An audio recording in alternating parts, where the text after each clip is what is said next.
Os escoteiros aprendem que quando eles vão em um acampamento, ao sair, eles têm que deixar absolutamente limpo o lugar que eles usaram na floresta. Aliás, tem que deixar melhor do que estava, de preferência. E eles precisam apagar as fogueiras.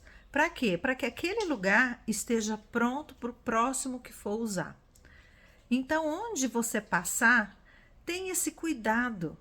Deixe limpo, deixe melhor do que estava quando você esteve ali. Deixe boas memórias.